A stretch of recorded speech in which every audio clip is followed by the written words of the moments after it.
When triplet daughters crash their struggling father's blind date with an ice-cold billionaire CEO, a single evening spirals into a corporate war that exposes buried trauma, hidden genius, and the devastating cost of choosing power over people.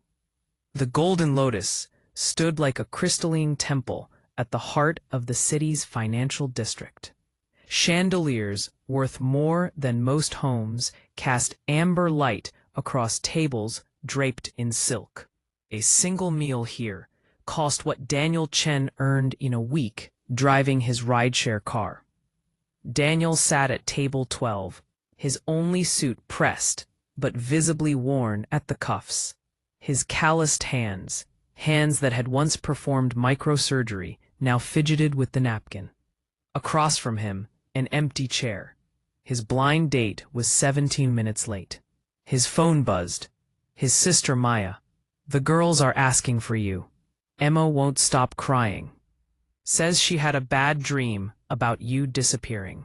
Daniel's chest tightened. 3 years ago, when his wife Lily died during childbirth complications he couldn't prevent, he'd made a promise to those 3 tiny beings.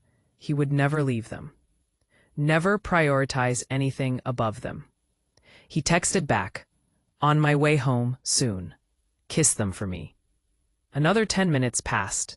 The waiter's polite smile had calcified into something resembling pity.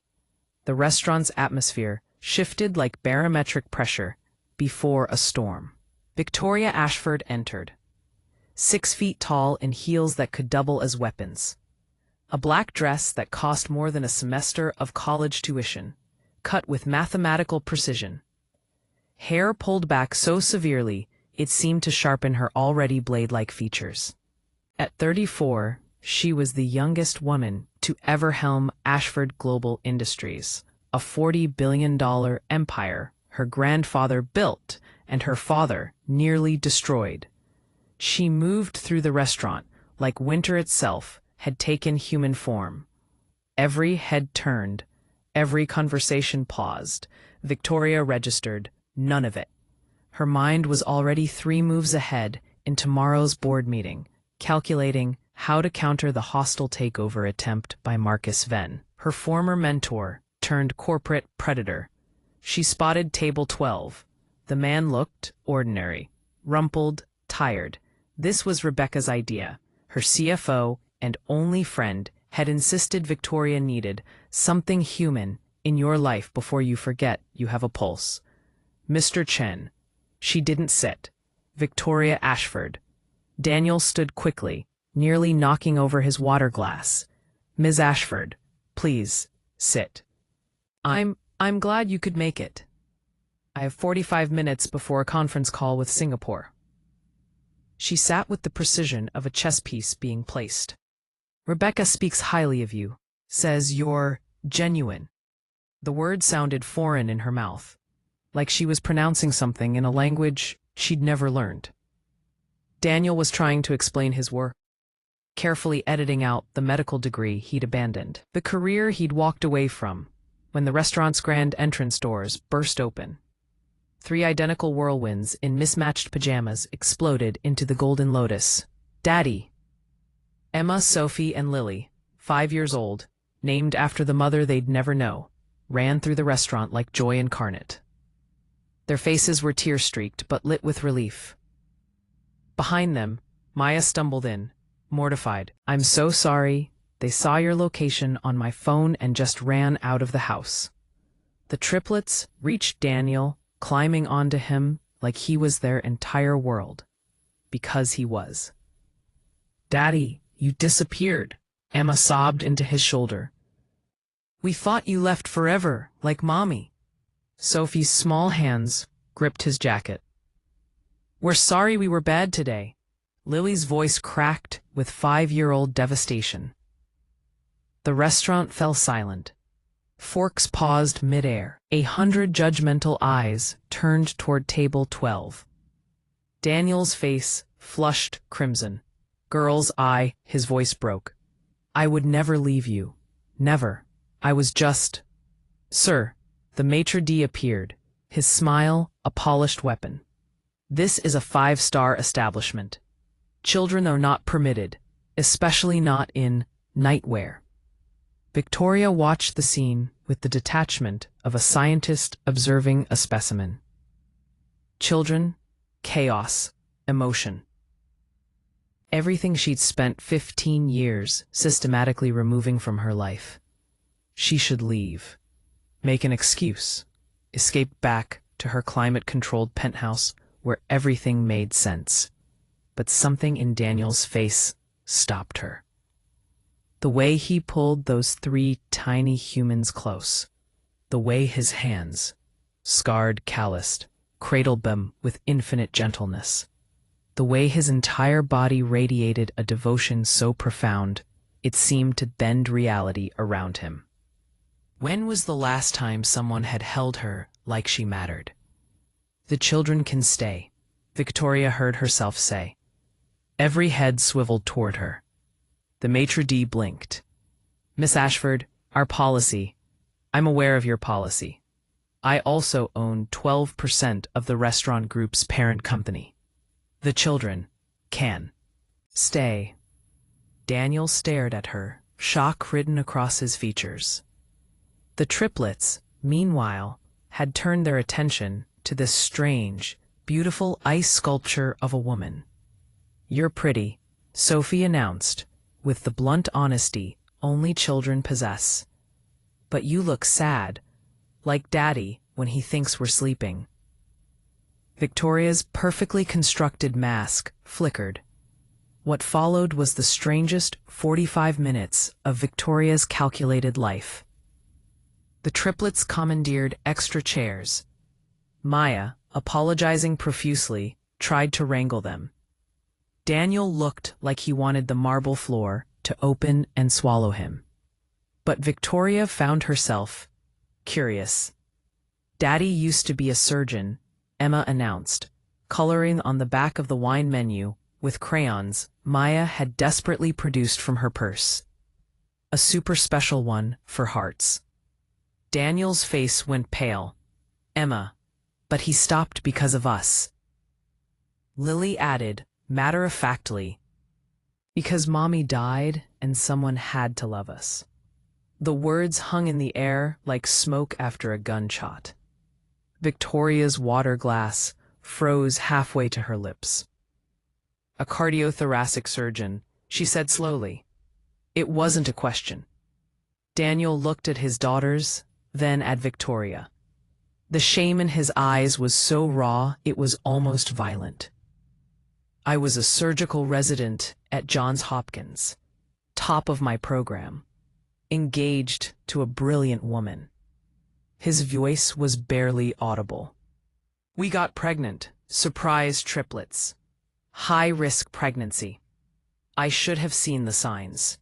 The preeclampsia, the cardiac complications. I was so focused on my career, on proving myself. I missed what was happening to the person I loved most. His hands trembled. The girls pressed closer to him. She died 20 minutes after they were born. Postpartum cardiomyopathy. If I'd been paying attention, if I'd done one more ultrasound, if I'd listened when she said she felt wrong. Daddy, no. Sophie touched his face. Mommy's doctor said it wasn't your fault. We heard you crying with Grandma. Daniel wiped his eyes roughly. I walked away from medicine. I couldn't trust myself with another life. Couldn't risk being so focused on the science that I forgot the human being in front of me. So now I drive for Uber, do food deliveries, work construction gigs, whatever keeps me present for them. The silence that followed was cathedral deep. Victoria felt something crack in her chest, something she'd thought was dead. Well. Victoria Ashford, slumming it with the help. The voice was smooth as expensive scotch, and twice as toxic. Marcus Venn approached table 12, with 2 other men, in suits that cost more than Daniel's car. Venn was 52, silver-haired, handsome in the way of men who'd weaponized their charisma. Marcus, Victoria's voice could have frozen nitrogen. I wasn't aware you frequented establishments that required reservations. Ven laughed, a sound like ice cracking. I heard rumors you were on a date. Had to see for myself. The Ice Queen, reduced to this. His gaze swept over Daniel and the girls with theatrical disdain. This is Daniel Chen, Victoria said evenly. And his daughters. Charming.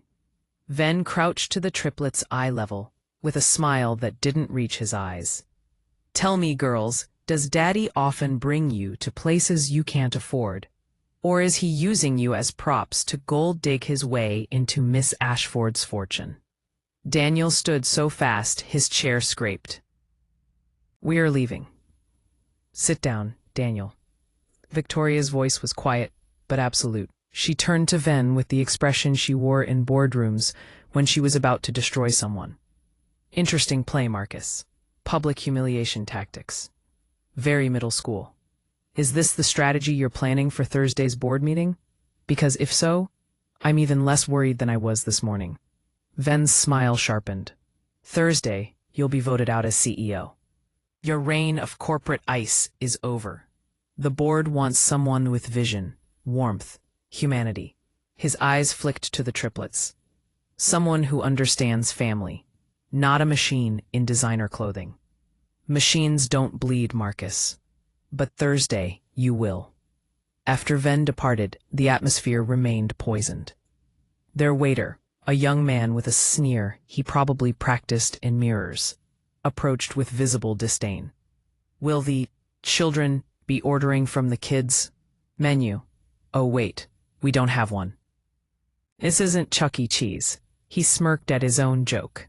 We'll order for them, Daniel said quietly, studying the menu with visible anxiety about prices that had no numbers, only descriptions.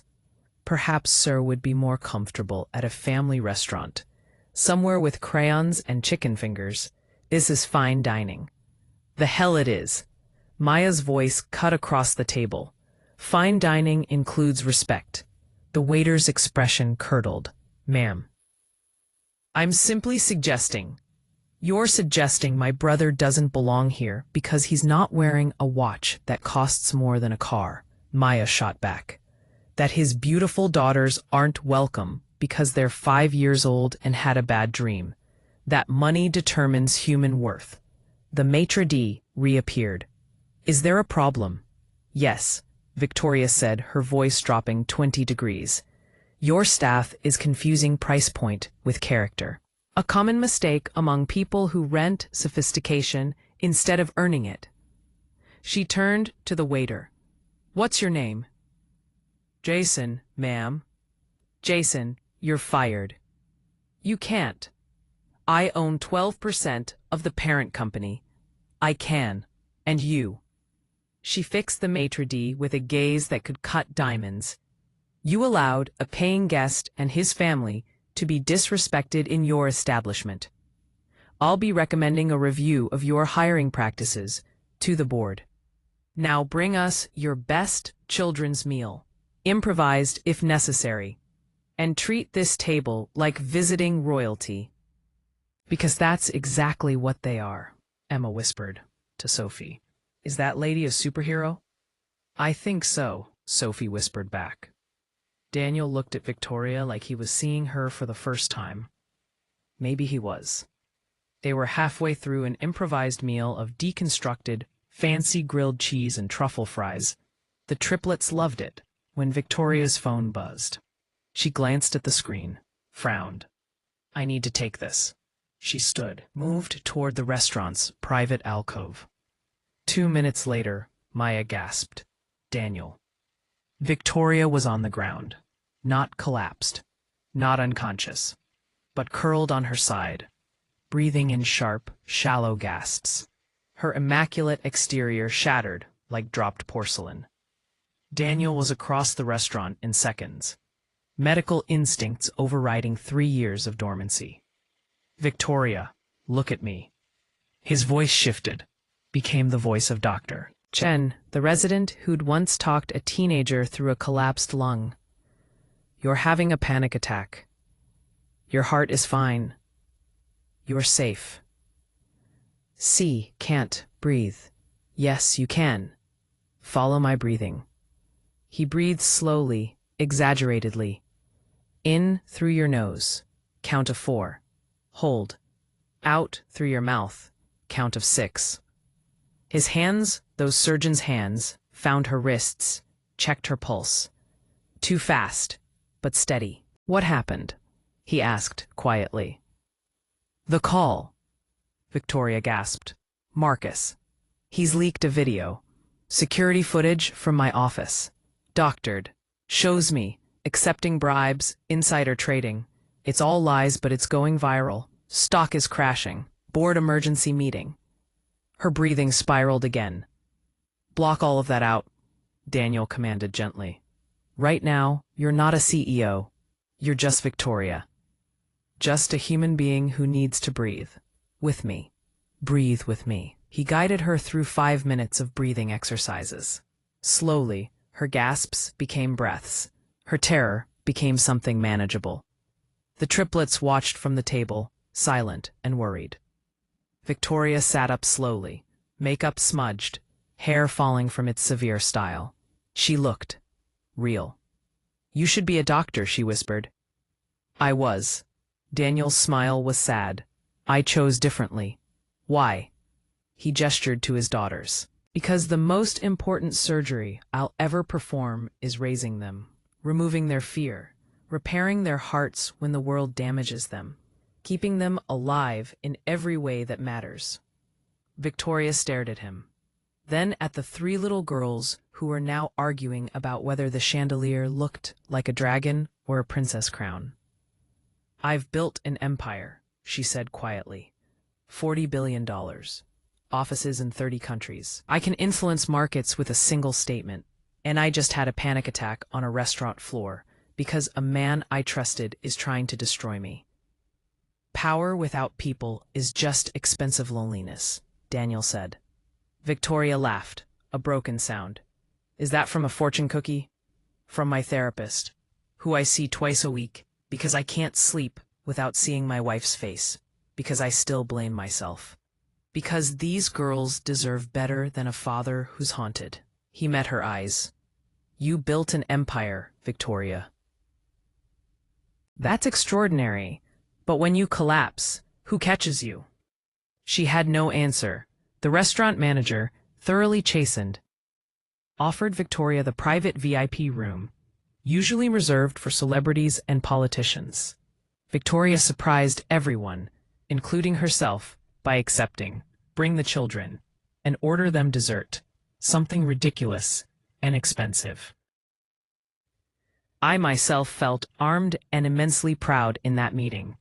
The private room was all leather and low lighting and art that cost more than Daniel's yearly income.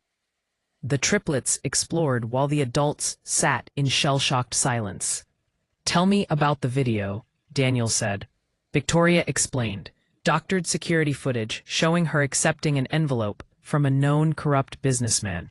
Stock manipulation, bribery.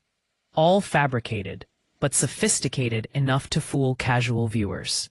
He's been planning this for months, Victoria said. Marcus was my mentor. I trusted him. He taught me everything about the business. Then he tried to merge Ashford Global with his company. A takeover disguised as partnership. I refused. This is his revenge. Who has access to your actual security footage? Daniel asked. My head of security. My assistant Trish, the IT department. Your assistant, Daniel repeated. How long has she worked for you? 4 years. She's efficient. Efficient or loyal? Victoria paused. What's the difference? Daniel's expression was gentle. I need you to think like a surgeon for a moment. When you're operating, you don't just look at the obvious wound. You trace back. Find the source of the bleeding. Who benefits from you falling? Marcus, obviously, but who benefits who isn't obvious? Victoria's eyes widened.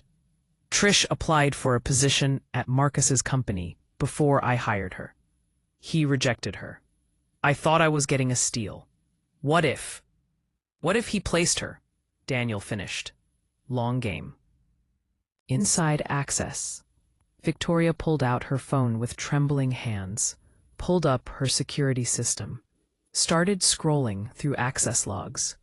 There, 3 months ago. Trish accessing the archive room at 2 a.m. No reason, no authorization. She copied the footage. Victoria whispered. Gave him the raw files to doctor. What happened next would become legend in corporate warfare circles. Victoria Ashford, still in her smudged makeup and falling hair, transformed Table 12 of the Golden Lotus's VIP room into a war room. Daniel Chen, former cardiothoracic surgical resident, became her unlikely strategic advisor. The triplets colored quietly in the corner, occasionally offering commentary, like Daddy thinks better when he has juice, and when Sophie gets mad at us, we apologize with cookies. Daniel's medical training kicked in.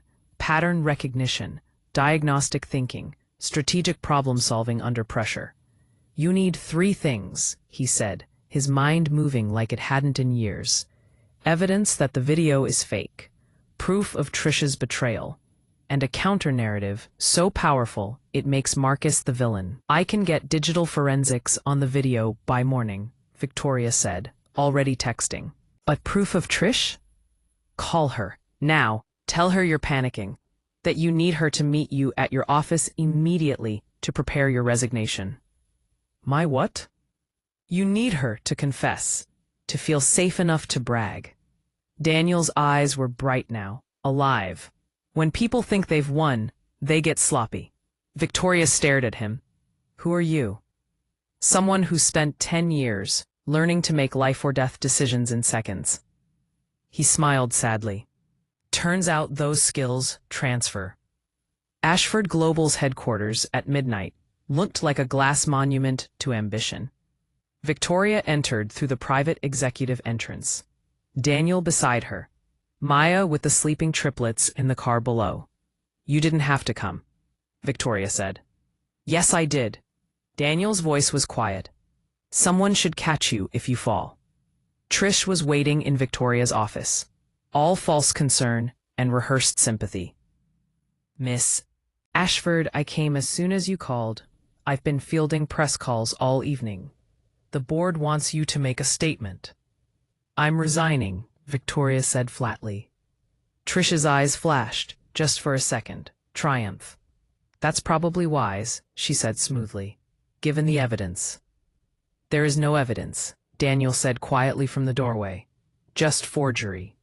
Which makes you both a co-conspirator and incredibly stupid.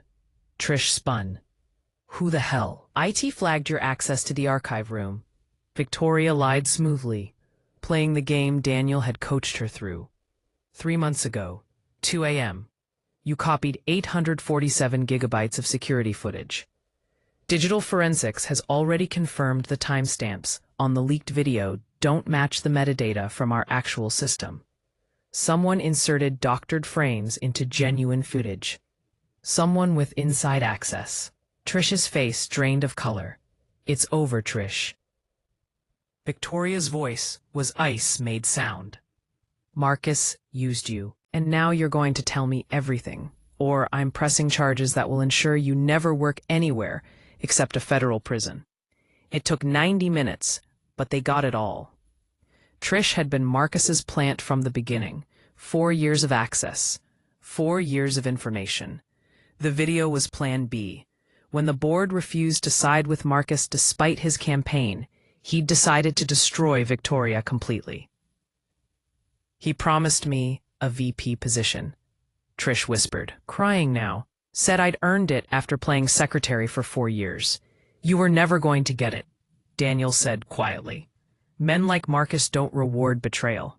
They exploit it, then discard it. Victoria recorded everything. Legally admissible testimony. Then she made a phone call that would change everything. Marcus, it's Victoria. You win. I'm announcing my resignation tomorrow morning. Congratulations. Daniel squeezed her hand as she hung up. Now we wait, she whispered. They waited in Victoria's office, all glass and steel, and the loneliest place Daniel had ever seen. Tell me about your family, Daniel said gently. Victoria looked out at the glittering city. My grandfather built this company from nothing. Immigrant, no education, just brilliance and relentless will. My father inherited it and nearly destroyed it with his ego and affairs and corruption.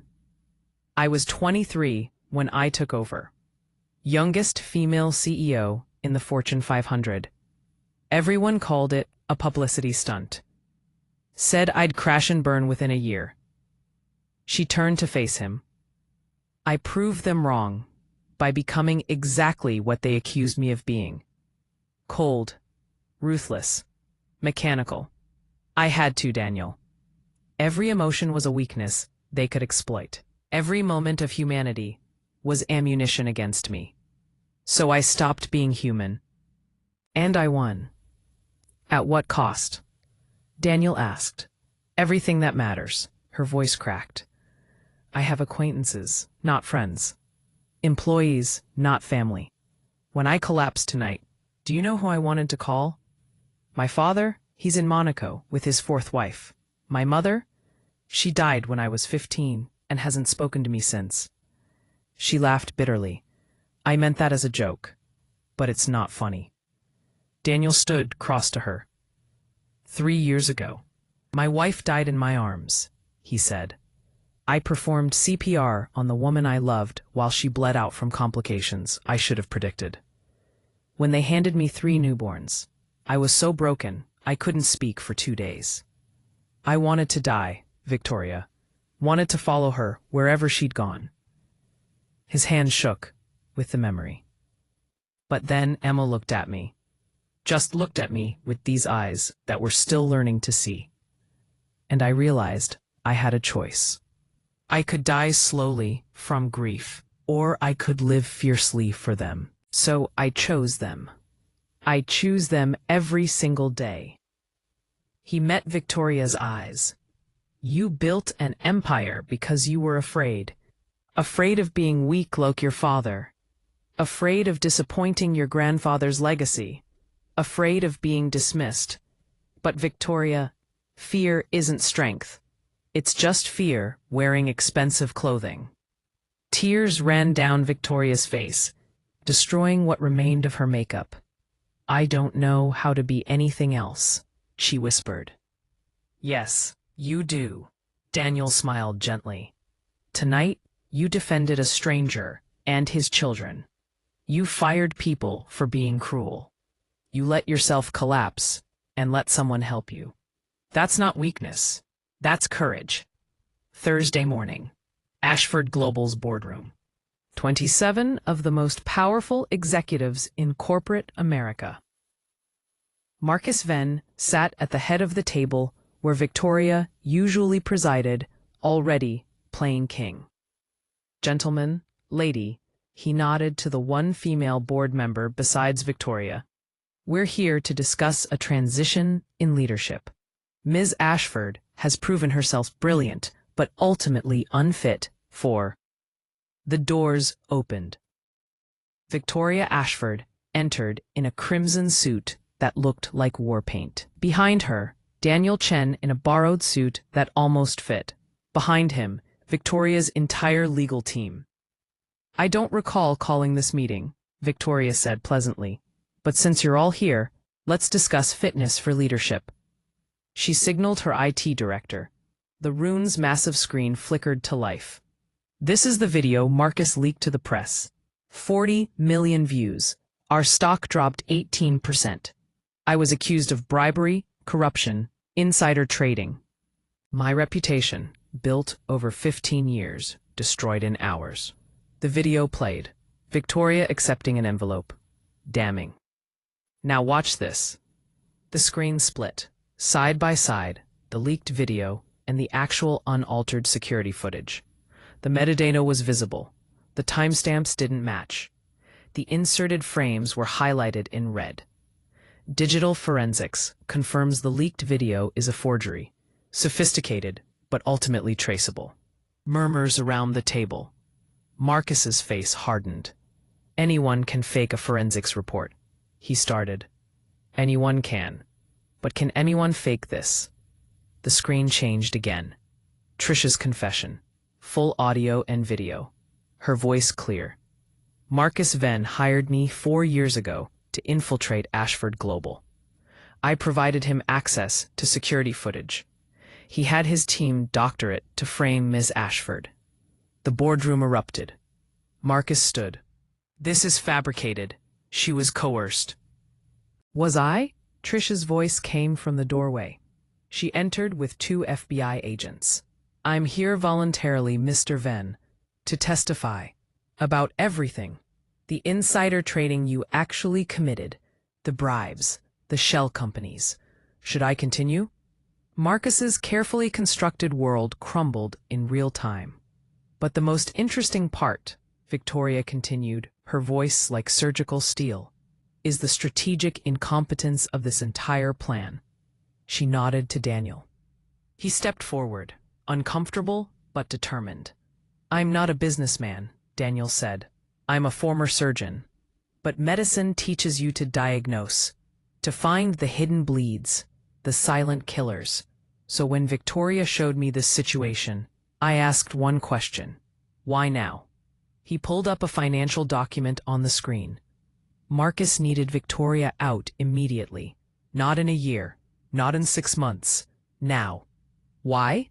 Because in 16 days, Ashford Global closes the Meridian Tech acquisition, a $12 billion deal that will secure the company's dominance in AI infrastructure for the next decade. The board leaned forward. But here's what's interesting. 3 months ago, Marcus heavily invested in Helix Corp, Meridian's primary competitor. If the Meridian deal falls through because of leadership chaos at Ashford Global, Meridian's stock crashes. Helix benefits enormously.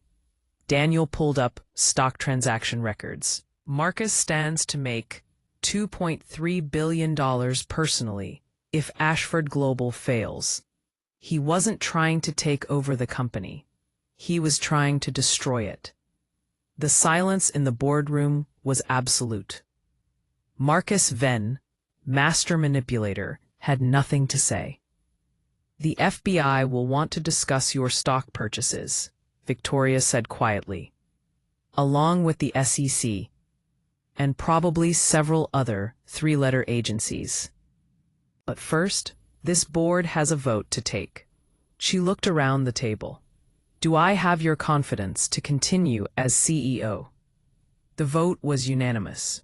After Marcus was escorted out by security and FBI agents, after the board dispersed, after the press releases were drafted, Victoria returned to her office and collapsed. Not physically this time, emotionally. 15 years of armor cracking, all at once.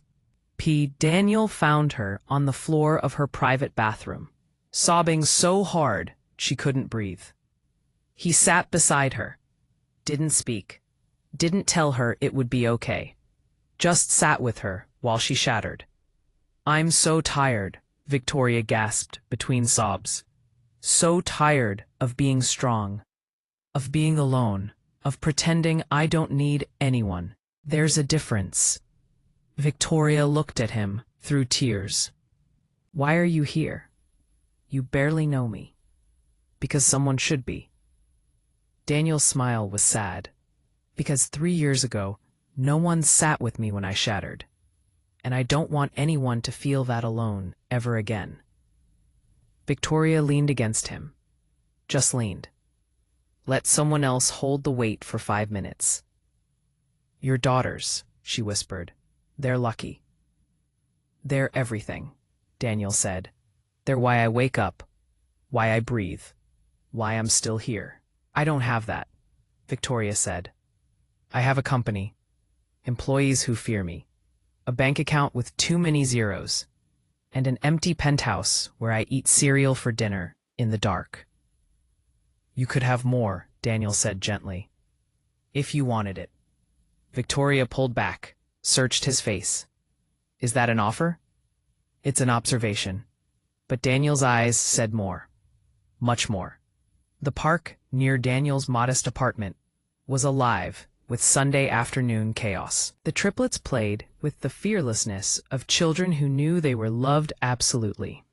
Victoria sat on a bench beside Daniel, looking entirely out of place in designer jeans and a cashmere sweater that probably cost more than the playground equipment. I don't know how to do this, she admitted, watching Emma try to teach Sophie how to pump a swing. Do what? Daniel asked. This. Normal. I fired Trish, rebuilt my security team, closed the Meridian deal. Stock is up 32%. I'm having the best quarter in company history. But I still eat cereal alone in the dark. Daniel smiled. So stop eating alone. Is that an invitation? The girls have been asking about the pretty sad lady every day for 3 weeks. Emma wants to draw you a picture. Sophie wants to show you her rock collection.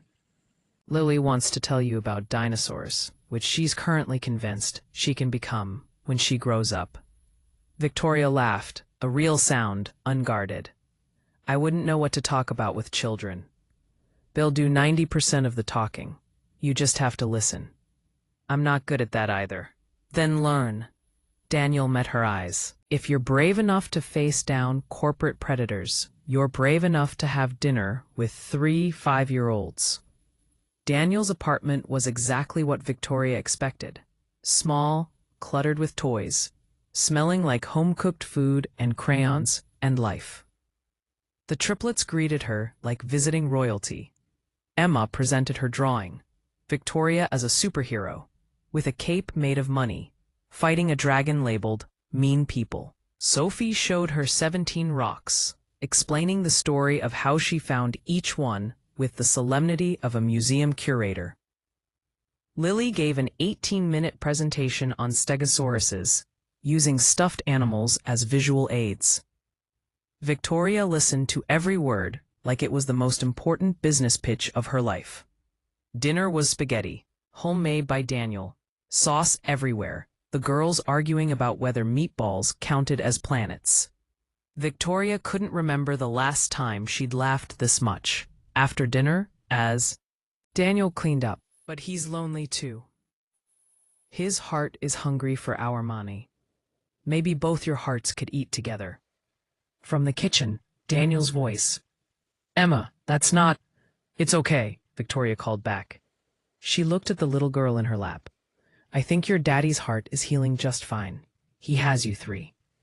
But everyone needs more than just kids, Sophie chimed in, appearing with Lily. Teacher says families come in all shapes. And you're shaped like you fit.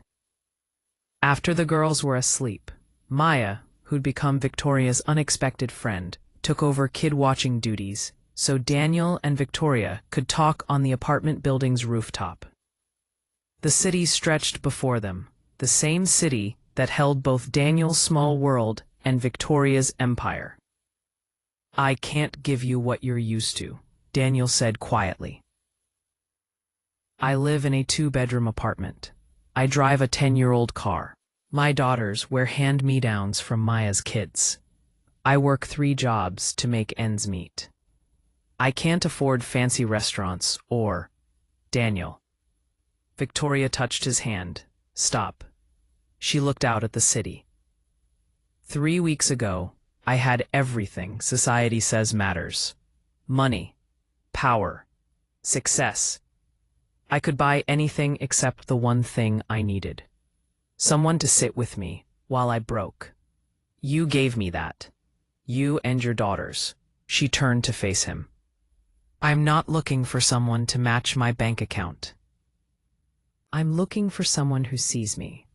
Not Victoria Ashford, CEO, just Victoria. The woman who's terrified of being her father, who eats cereal in the dark, who had a panic attack on a restaurant floor.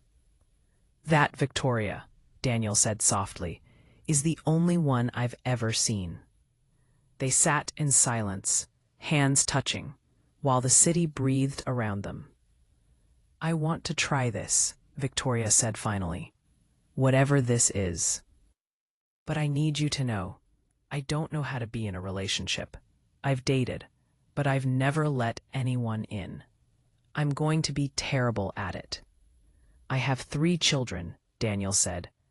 I cry in the shower. I can't afford therapy as often as I need it. I wake up screaming from nightmares, where I'm trying to save my wife and I can't. I'm broken, Victoria. Deeply. Then we'll be broken together, Victoria said, and maybe figure out how to heal. Daniel kissed her, gentle, tentative, like neither of them was sure they deserved this. The girls will get attached, Daniel warned. Good, Victoria whispered. So will I.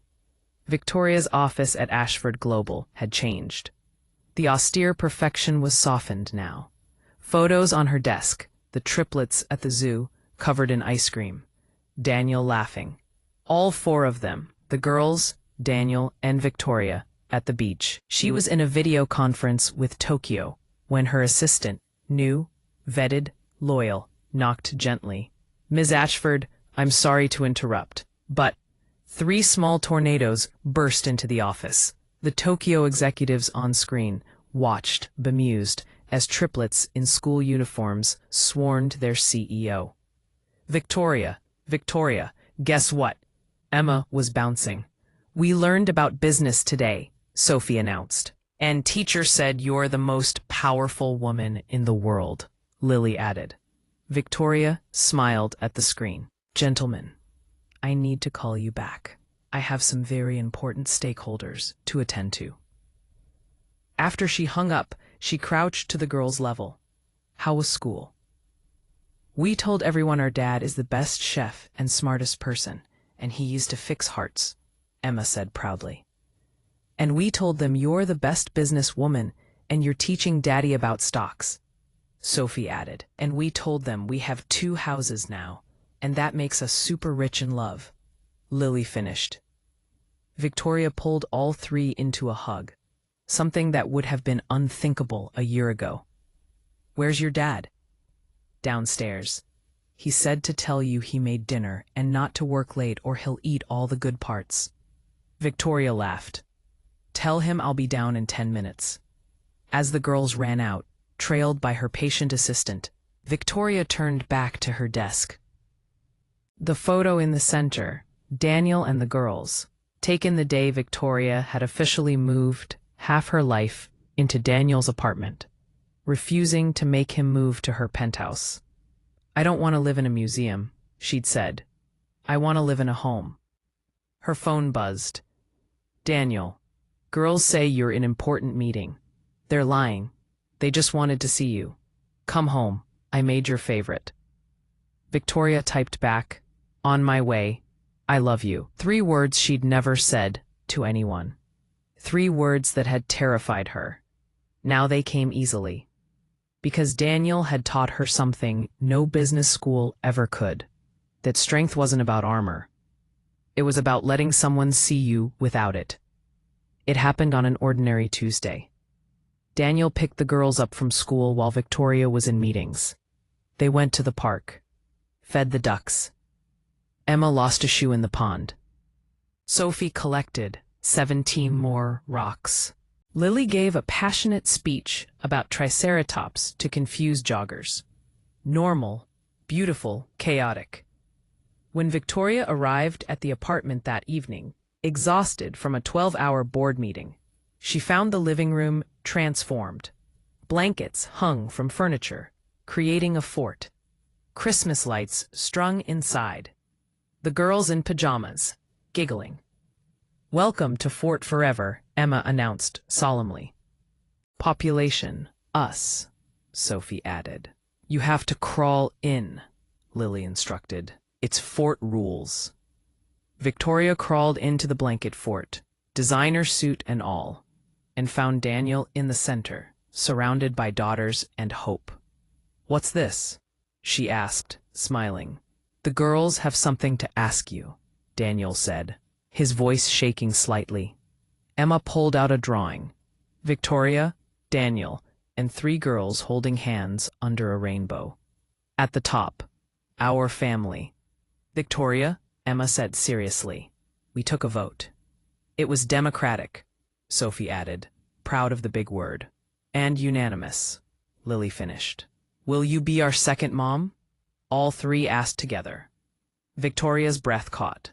Daniel pulled out a ring. Nothing extravagant, just beautiful, thoughtful. "I know we're backwards," he said softly. "Usually you ask about marriage before asking about parenthood. But with us, the girls come first, always. So the question is, Victoria Ashford, will you take on this chaotic, loud, messy, beautiful life? Will you let 3 little girls call you mom? Will you marry a man who still cries about his first wife, and probably always will?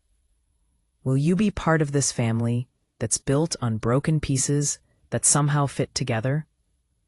Victoria looked at the 3 small faces watching her with hope and trust and love. Looked at Daniel, this man who'd taught her that the strongest thing you could ever do was let yourself need someone. Looked at the fort, the lights, the ordinary magic of a life she'd never thought she deserved. "Yes," she whispered, "to all of it." "Yes."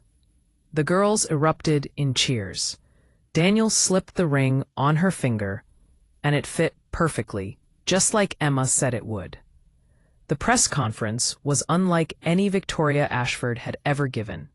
She stood at the podium at Ashford Global's headquarters, but this time she wasn't alone.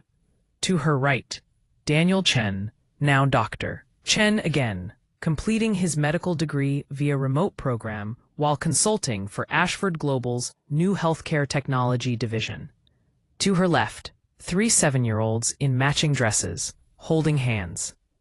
"I'm announcing a new direction for Ashford Global," Victoria said to the assembled press. "We're launching the Lily Chen Foundation, named after my daughter's birth mother, focused on maternal health, specifically detecting and preventing postpartum complications that claim too many lives."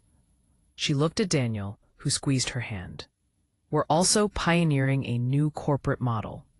Every employee at Ashford Global will receive fully subsidized childcare, parental leave for both mothers and fathers, and mental health support.